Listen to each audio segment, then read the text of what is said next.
When I say to young gay men these days, well, I had a hand in the invention of safe sex, I always encounter this completely startled look that safe sex had to be invented.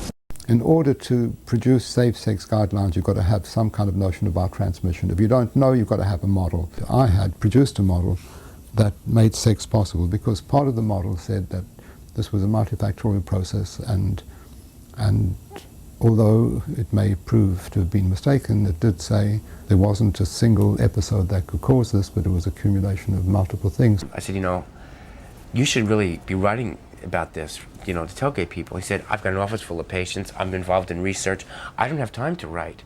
I said, I'd be happy, I can help you write about it. He said, well, I've got another patient who's interested in writing about it. I said, give me his name, his phone number. I was like dying to talk to someone else who understood what was going on. I said, here's his number, his name is Michael Callen, call him. I felt like this immediate bond to him. We both were the same age, we both came to the city at the same time, we both went to the same sex clubs and bathhouses, we both were politically left, we both considered ourselves feminists.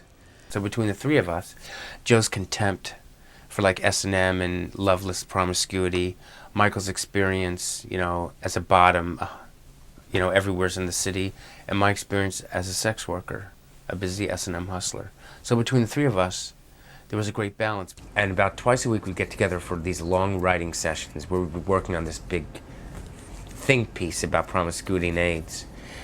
And we were arguing that, that gay men had to stop fucking around.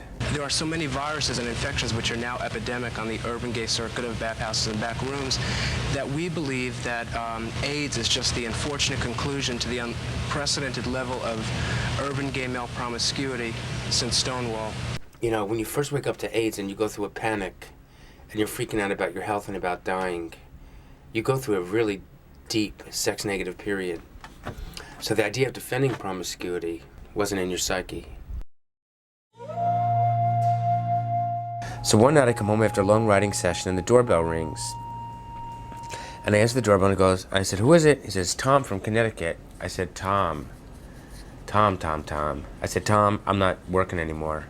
So he wouldn't leave. And he said to me, well, if you think about it, a lot of what we did really wasn't sex. I mean, couldn't you just take your sneakers off and put on your boots and let me worship them?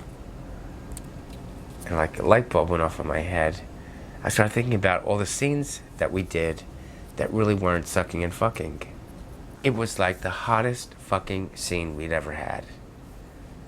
So when he left, I sat here that wasn't monogamy. That was promiscuity. And that was fine. So I got out my little typewriter and I sat down and I started typing how to have sex in an epidemic. We believe that advice should focus on changing what you do, not how often you do it or with how many different partners. The principle of our risk reduction advice is to interrupt potential routes of disease transmission.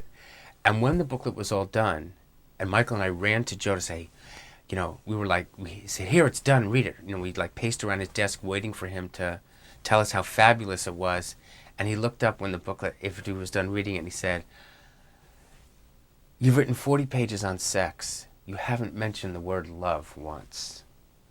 So Michael, it was an incredible moment because Michael and I were products of the 70s, and, we needed Joe there just because to write 40 pages on safe sex without mentioning love is kind of pathetic. I mean, that's what it's all about. Either you care enough about yourself and your partner to have safe sex or you're doomed.